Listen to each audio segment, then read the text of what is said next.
E aí pessoal, como é que vocês estão? Espero que bem, Gustavo Simas falando aqui e vamos continuar nesse vídeo a aprender sobre Visual Design aplicado, né? Design visual aplicado aqui na plataforma FreeCodeCamp. E então estamos aqui nessa segunda parte. Agora essa lição, esse desafio, né, é criar um CSS, né, um gradiente linear com CSS, né, gradual. Então a gente vai criar esse gradiente dessa forma, né, tendo background, tendo linear gradient, temos a direção, a cor 1, cor 2 e cor 3. Dá para colocar mais cores se a gente quiser também, mas aqui só 3 apresentado, né, já é o suficiente, dá para fazer vários gradientes bem interessantes e aplicáveis aí para o nosso site, a nossa aplicação web. Então temos o div, ele pede que o elemento div tenha um linear gradient com background, com as cores especificadas, né? Cores e direções especificadas. Então é só a gente pegar essa parte aqui, né? E a gente coloca aqui com essa sintaxe, vamos verificar, e a gente vê, né? Temos o background, que temos o gradiente linear com 90 graus, que no caso vai ser dessa direção vertical. Dá pra gente tentar alterar aqui, né? Se a gente botar 0, ele vai ser de forma horizontal. E temos a cor vermelha, amarela e depois essa cor aqui que é mais acinzentada, né? Ctrl Enter, ainda não foi. Não, esse aqui é um exemplo, né? Não é pra gente utilizar essas mesmas cores do exemplo, é para utilizar essas cores aqui, né?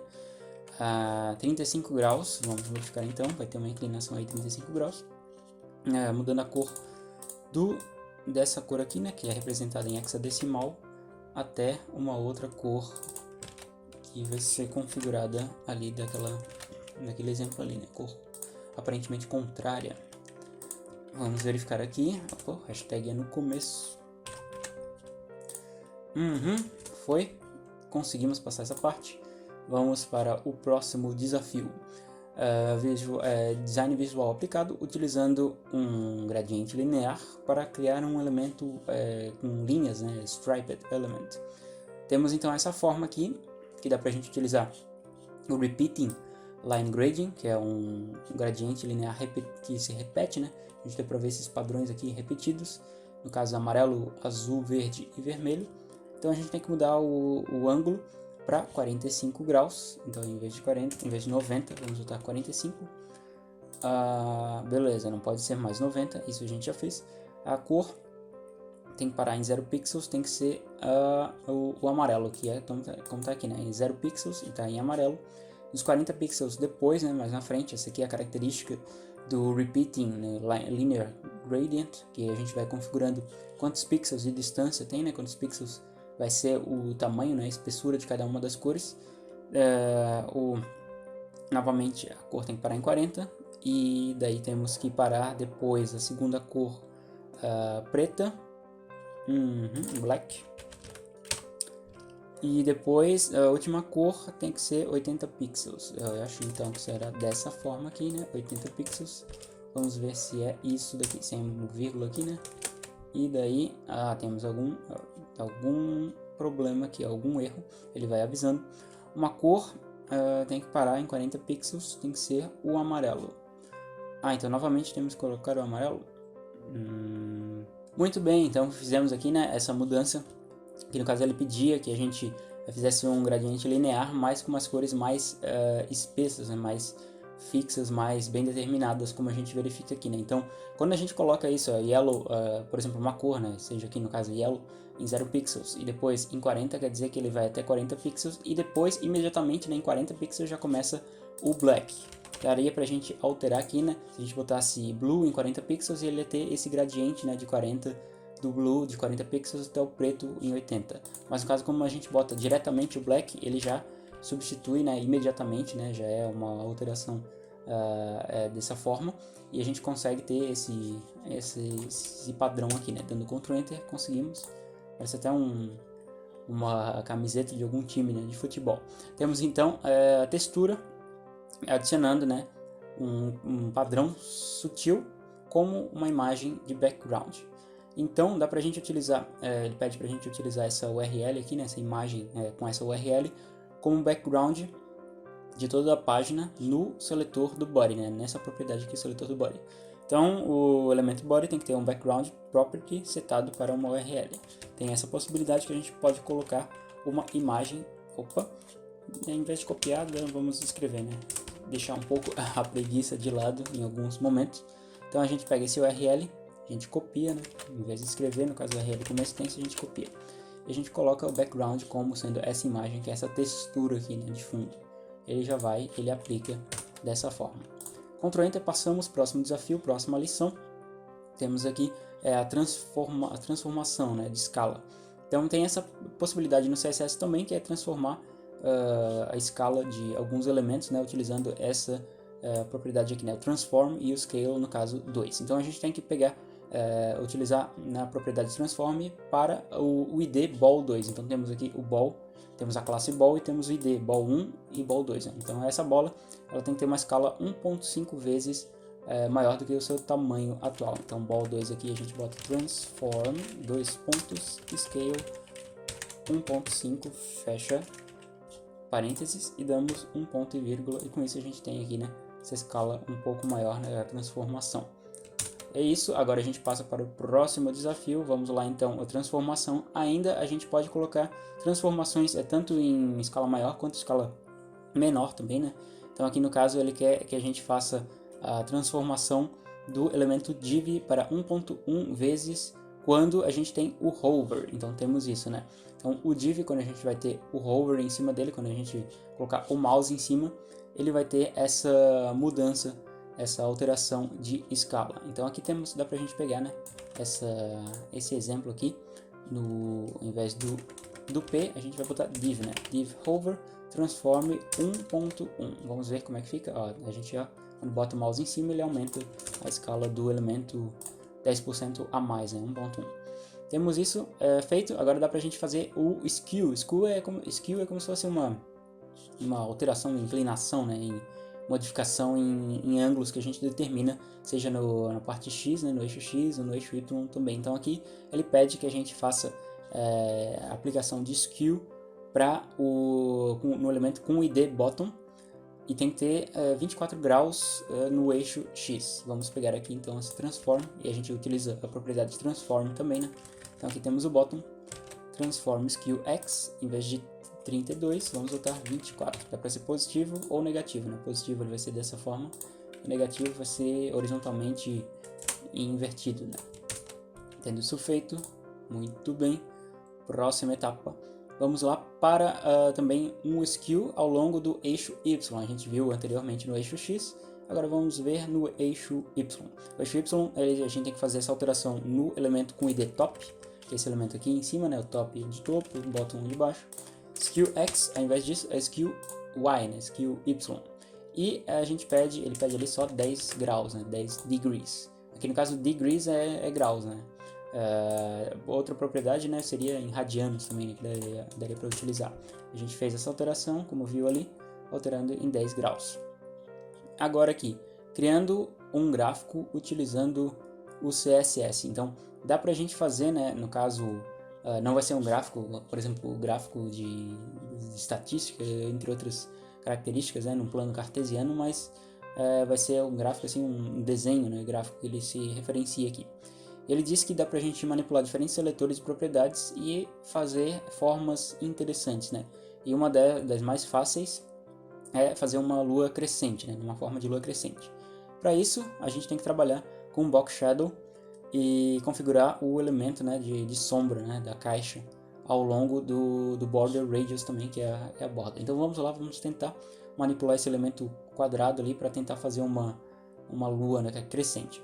O valor do background da propriedade tem que ser setada para transparente. Então vamos lá, ao invés de azul aqui, que ele diz, né, já é dessa forma aqui, transparent. Então vamos ver se ele ficou transparente. O valor do border radius tem que ser 50%.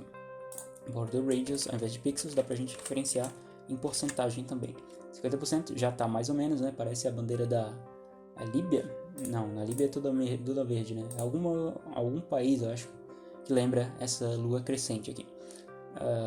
Então, temos outro passo a ser seguido, que o valor do Box Shadow, a propriedade da caixa, tem que ser setada para 25 pixels com offset X. Então, vamos lá. Aqui no Box Shadow, 25 pixels já está. o offset Y 10 pixels, como está ali, 0 para blur radius, então vamos tirar 0 aqui, e 0 para spread radius, lembrando dessa ordem aqui, né? Caso você não saiba, dá para pesquisar em sites que eu vou deixar na referência aí, né? Sites como W3 e também até o Mozilla guias que tem, né? O próprio Mozilla, o desenvolvedor do Firefox, tem um site de referência, seja em HTML, CSS, JavaScript, aqui todas essas questões e propriedades, possibilidades de manipulação quando a gente está trabalhando com web design e desenvolvimento web aqui. Então, finalmente o azul para a cor, ao invés de verde, vamos botar azul, e com isso a gente tem a nossa lua crescente aí, né? Dessa forma aqui. Não é uma lua perfeita, mas é uma lua que dá pra gente manipular utilizando os gráficos aqui, né? Que design gráfico do CSS. Aqui a gente tem essa forma e a gente vai fazer um coração. Então, como que a gente vai fazer um coração? Alterando as propriedades, né, desse quadrado, desse retângulo e desse quadrado com border radius aí, mais redondinho. Então temos isso, né, que é o before e o after. Desses pseudo, são chamados pseudo elementos. Então a gente tem aqui que ele fala, no exemplo a seguir, o before, né, 2 pontos, na verdade tem dois pontos, né, 2 pontos, depois 2 pontos, before, pseudo element, pseudo elemento é utilizado para adicionar um retângulo a um elemento com a classe heart. Então temos aqui a classe heart e before a gente cria esse retângulo ali, né, mais rosinha. No caso, a gente tem esse before, depois temos o after, que eles têm que ser definido, né, na propriedade de conteúdo. Temos aqui então conteúdo que está entre aspas, né, mas não tem nenhum conteúdo.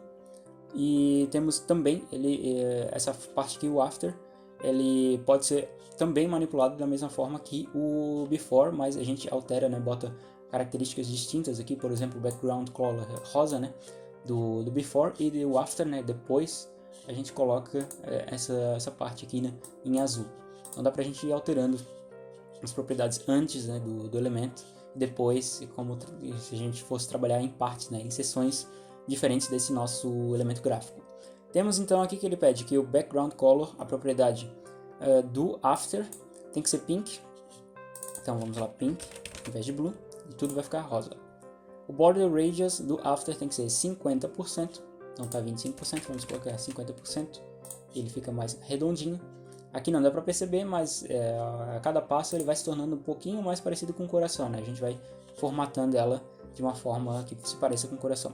Transform, agora a propriedade do heart tem que ser rotate, e fazer um rotate de menos 45 graus. Então vamos lá, o transform, não tem nada aqui no caso é no heart, e não no after ou no depois, ou no before, né? No depois ou no antes. Com isso a gente tem que botar o rotate, temos que colocar essa propriedade aqui. A gente rodou 45 graus, com isso a gente vê, né, já temos uma parte aqui, né, como se fosse uma aba do coração. E o conteúdo do heart before tem que ser uma string vazia. Então botamos aqui string vazia, com isso ele colocou outra parte aqui do coração que a gente formou. Dá pra gente ir trabalhando essa parte aqui, essa lição é bastante interessante porque dá pra ir treinando várias possibilidades, né? Dá pra gente ir mudando e testando e tentando fazer funcionar de diferentes formas. Aqui no caso, por exemplo, botando transform, né, rotate no after não acontece nada, e também se a gente botar isso no before não vai acontecer, porque a gente tem que fazer a rotação no elemento totalmente, né, e não simplesmente numa parte, seja no antes ou depois, a gente tem que botar na classe inteira, e dessa forma a gente consegue fazer o coração. Dá pra gente mudar, né, se quiser, ao invés de uma parte azul, uma parte rosa, dá pra ficar dessa forma aqui, né, nós vamos deixar pink as duas partes, e com isso a gente conclui essa lição. Próximo é como fazer animações. Então o CSS tem possibilidades de fazer animação de formas bem básicas, né, animações bem simples, com os keyframes, @keyframes. Então essa aqui é uma regra, no caso o keyframes, que diz para o CSS ela é um conjunto de regras, na verdade, que a gente pode determinar e dizer para o CSS, que no caso vai ser dito para o nosso navegador, o que deve ser feito no elemento gráfico para fazer a animação. Então temos aqui, né, um elemento com ID, né, o anim, e temos aqui essas regras, né, animation name, né, o nome, a propriedade animation name, e a duração da animação, que é 3 segundos. E aqui no Keyframes a gente bota, né, em 0%, no caso 0% do tempo, o background color vai ser blue, e em 100% do tempo a cor de fundo vai ser yellow. O que ele pede aqui pra gente fazer é dentro do elemento com id rect, né, do hashtag rect, tem que ter um animation name com o valor rainbow. Então vamos lá, animation -name, 2 pontos, rainbow. Então aqui, quando a gente faz dessa forma, não precisa ter as aspas, né? Na verdade não é para ter as aspas, é só para ter o nome, assim como sendo uma variável mesmo. O elemento rect tem que ter a duração da animação em 4 segundos. Então animation duration 4S, e ele fica em 4 segundos. Não tem nada mudando porque é só algumas características, né, propriedades básicas que a gente está fazendo, e não tem nenhuma mudança na interface ali já de resultado, output, né? No @keyframes, que a gente vai ter que criar, uma regra tem que ser utilizada para o animation name. Então vamos ver aqui dessa forma, né? Ele colocou o nome de colorful e colocou @keyframes do colorful. Aqui no caso a gente vai botar @keyframes do rainbow. Abrimos as chaves e a gente tem que botar em 0% background color azul. Da mesma forma que está aqui, né? E 100%, 50% ele pede verde e 100% yellow. Dá pra gente copiar para já aproveitar e ser mais prático. E com isso, não precisa identar, né? Identar, no caso, a gente viu lá na aula de HTML básico, né? Que são essas formas de deixar em linha aqui, né? Bem alinhados, né? Mas não precisa fazer indentação, embora seja interessante quando está trabalhando com códigos muito extensos, né? Então, 0% azul, 50% verde, vamos botar 50% então. O background color vai ser verde, green aqui, e com isso ele fica azul, verde e depois se transforma para o amarelo gradualmente, né? Tem essa animação e retorna subitamente lá pro cor azul, né? Vamos ver se está tudo certo. Tudo certo. Prosseguimos para a próxima etapa. Temos aqui a animação também só no hover. Aqui ele estava, anteriormente ele estava fazendo a animação automaticamente, né? Mas dá pra gente fazer dependendo da ação do usuário. No caso, a ação do usuário que a gente está tratando aqui é o hover, é o mouse em cima de um botão, em cima de algum elemento. Então, o S é para segundos e ms é para milissegundos. E no caso, né, 1000 milissegundos é equivalente a 1 segundo, como ele denota aqui, como ele informa. Então, o @keyframes, a regra tem que ser utilizada para o animation name, para cor de fundo. Então vamos lá, @keyframes, o animation name no nosso caso é o background color. Então dá pra gente copiar aqui o nome, background color, abrimos, beleza. Então tem que ter uma regra dentro do keyframes que muda a cor do background color para essa cor aqui, né, esse hexadecimal em 100%. Então vamos lá, 100%, a gente coloca aqui embaixo 100%, abrimos as chaves de novo e tem que ter a cor dessa forma aqui, background color. Vamos verificar se é cor, talvez não seja cor, seja background color mesmo, né? Não, talvez é background color. Vamos fazer dessa forma para já acertar de primeira. A gente copia aqui, né, esse 4791, que é o código que ele expressa ali. Damos um ponto e vírgula. Vamos ver se muda. Ah, ele muda lá. Ele mudou. Com isso a gente seguiu. Mas vocês viram ali, né, que ele acabou saindo, né? Então, porque quando depois, né, a gente passa dos milissegundos ali determinados, ele volta para a cor anterior.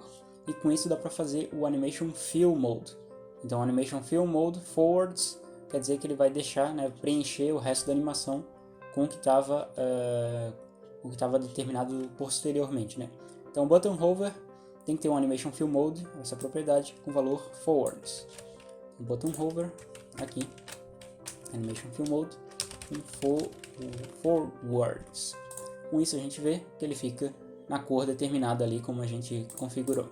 Aqui, né, ele já dá umas dicas em algumas lições, alguns desafios, ele só bota essas linhas verdes, né, dizendo que só mude o código abaixo, que no caso é só essa linha, e só mude o código acima. Então ele já dá essas dicas que são interessantes para a gente não perder muito tempo fazendo. Dá para a gente fazer mistura de animações, né? Criar mudança de cores e mudança de movimento também. Com isso, a gente pode ir fazendo a movimentação não só de background color, mas também de elementos propriedades como o top, aqui no caso que ele explicita, né? Então, o keyframes, a regra tem 0% tem que ser o offset em 0. Então vamos lá. Dá pra gente mudar o top, ele já tá, né? E dá pra gente mudar o left, que é a margem, né? Que é o quanto ele se afasta do left.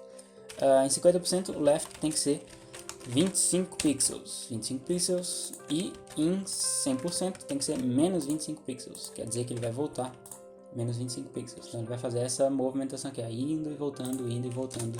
E a gente completa esse desafio. Aqui então temos a outra parte, que é criar uma direção visual, né, de um elemento fade da esquerda para a direita, movendo essa bola aqui, né.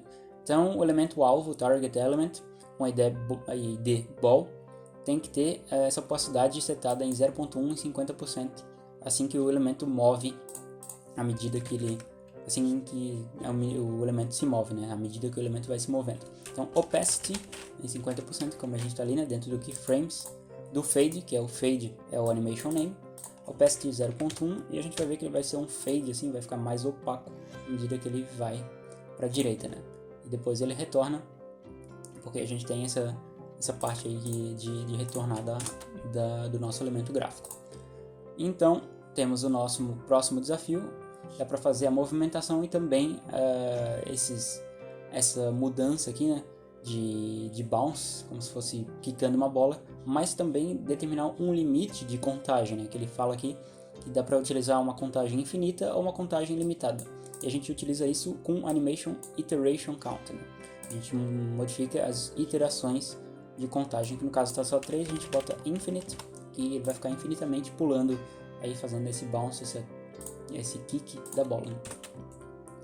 Tendo isso feito, mais essa movimentação de coração também é bastante interessante, o coração que a gente fez da forma anterior, né? Ele retoma aqui o heart, o after e depois o before também do heart, e com isso a gente faz essa mudança, né? Animation Iteration Count, a propriedade do hard, da classe hard, tem que ter um valor infinito. Então vamos lá, na classe hard temos um animation não temos, né? A gente tem que botar animation iteration count, tem que ser infinite, e com isso ele vai ficar infinitamente pulsando, e a propriedade do back tem que ser um valor infinito também, né? E a gente vai verificar aqui onde é que ele está. Propriedade para o back, vamos ver se ele fica, né? Não, ele não fica dessa forma. Dá pra gente, como eu falei anteriormente, pesquisar, né, back e encontrar essa propriedade aqui dessa forma para a gente conseguir encontrar, né? Então temos a classe aqui, né, back, que ela é apresentada dessa forma e ela não está referenciada, está referenciada aqui em cima, e dessa forma a gente também tem que ter, né, animation iteration count e ter valor infinite, 2 pontos, e com isso a gente tem essa pulsação, né, do background também alterando essa cor mais rosada, né, mais rósea. Aqui animando elementos, né, com taxas variantes, né, taxas diferentes no caso. Então dá pra gente ver essas estrelinhas, né, que são para representar estrelinhas piscando, essas bolinhas. Dá pra gente mudar, né, a taxa com que elas piscam de uma forma diferente. E com isso a gente tem, né, dentro do keyframes essa possibilidade de fazer a mudança, no caso nos elementos que são apresentados. E aqui a gente tem, né, ele pede que a regra do keyframes para a classe star1 tem que ser 50%. Então vamos verificar aqui, né, temos aqui a classe star1 stars e o twinkle 1 temos aqui, ao invés de 20%, a gente bota em 50%, e a gente vê, né, que tem a alteração. Uma em 20% da duração total ele vai piscar, e na outra, na 50% da duração total, ela vai piscar. Tendo isso feito, a gente completa aqui esse desafio, animando múltiplos elementos com taxas variáveis. Então dá pra gente fazer isso de mesma forma, não só para um elemento, mas para vários, né? Então tem essa forma aqui também, esse método. Então o animation duration, a propriedade para a estrela com a classe star1 tem que ser configurada em 1 segundo. Então vamos verificar aqui, star1 configurado em 1 segundo, como está, star2 em 0.9, então hoje aqui a gente tem aquela duração de todas era a mesma forma, né? E a gente está alterando a duração de cada uma delas, então elas vão ter formas diferentes de piscar aqui, né? Uma em 1 segundo, outra em 0.9 e outra em 1.1. É possível, né? Se a gente fizer aí, se a gente calcular de alguma forma, dá para identificar que elas vão pulsar em algum momento as 3 ao mesmo tempo, né? Mas aqui elas estão piscando em taxas variáveis e é para simular como se fossem estrelinhas piscando mesmo. Mudando a animação, o timing da animação com keywords. Então tem essa função também, né, Animation Timing Duration, que vai conseguir fazer acelerar, vai dizer como acelerar ou desacelerar os elementos gráficos ali presentes. Então o valor da Animation Timing Function para o elemento com a ID ball1 tem que ser linear. Então vamos lá, ball1, a gente pega aqui, né, Animation Timing Function, vamos mudar para botar linear. Aqui, ball1, Animation Timing Function, linear. E a bola 2 tem que ser easy out. Easy out quer dizer que ele vai ficar mais liso, né, mais fácil na saída. Então com isso, na saída, né, out. O linear, ele representa que ele vai ter a mesma velocidade ao longo de toda a duração. O easy out representa que ele vai ter uma velocidade menor, né, vai ser mais macio, mais suave na saída. É para fazer o easy in também, né, tem essa possibilidade ali como ele forma, que ele vai acelerando, né, então ele é mais macio, mais suave na entrada, né, quando ele está começando. Mas ele quer o easy out, a gente deixa o easy out e completa essa parte. Aprender curvas de Bezier. Então as curvas de Bezier são formas aí de representação gráfica e como a gente pode fazer curvas, né? Isso é algo assim de design, não simplesmente aplicado aqui para animação, mas também para qualquer outra forma assim de desenho também.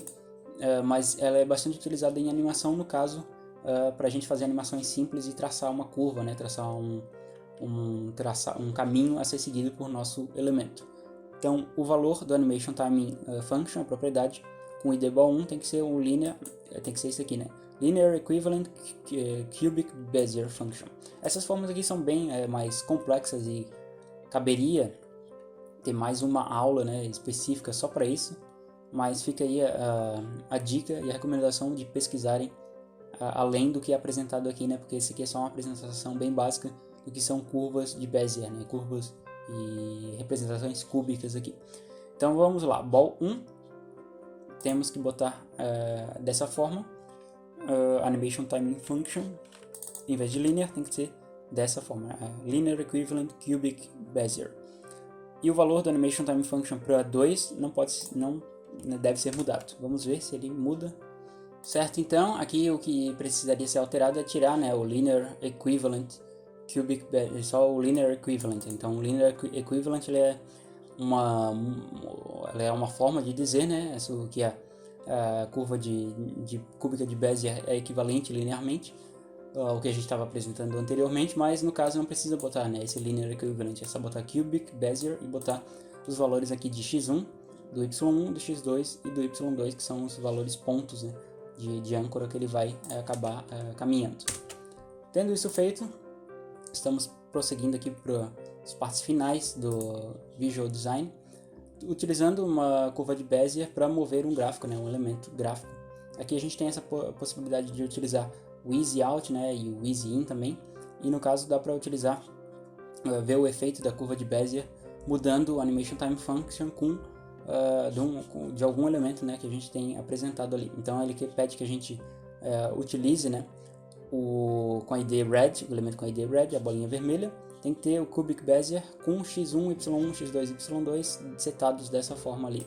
Então vamos lá, o Red, vamos botar aqui ao invés de Linear, Cubic Bezier, e a gente coloca x1, 0, xy, 0, tem que botar vírgula, né? 0, 0, depois 0.58 e 1. É pra gente copiar dessa forma, porque vamos colocar talvez no azul. Não, o azul não vai ser mudado. Mas a gente vê que tem alteração dessa forma, que o Easy Out, né?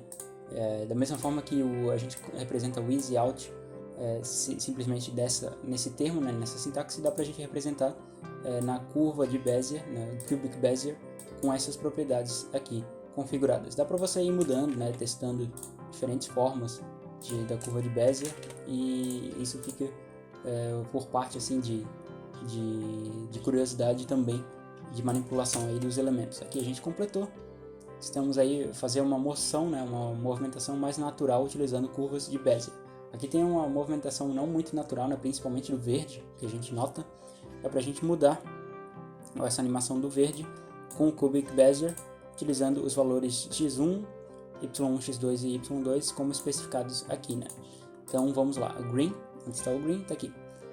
Ao invés de 0,69 para o x1, a gente bota 0.311. Ao invés de 0.1, bota 441. Ao invés de 1, a gente bota 0.444. E ao invés de 0.1, aqui 1.649. Com isso, a gente vai ter uma movimentação rápida, né? Só que mais natural ali do elemento gráfico verde. Isso feito, a gente termina o Visual Design aplicado, né? O design visual aplicado para páginas web e também para aplicações web. Então, espero que tenham gostado. Deixem like no vídeo, se inscrevam no canal. Qualquer dúvida, sugestão, crítica, é só deixar nos comentários. Compartilhem também, porque é sempre interessante compartilhar conhecimento, caso tenham curtido. E eu estou trazendo outros materiais, outros conteúdos do Free Code Camp aí no canal. Tem já aulas de HTML básico, tem aulas de CSS básico também. E no próximo aqui, seguindo, né, a linha aqui de propostas do Free Code Camp, a gente tem a introdução à acessibilidade aplicada às páginas web, né? Isso daqui é bastante importante para a gente ter acessibilidade para todos, né, para qualquer usuário que tenha limitações aí de acesso, consiga ter uma boa experiência de usuário. Então até a próxima, valeu!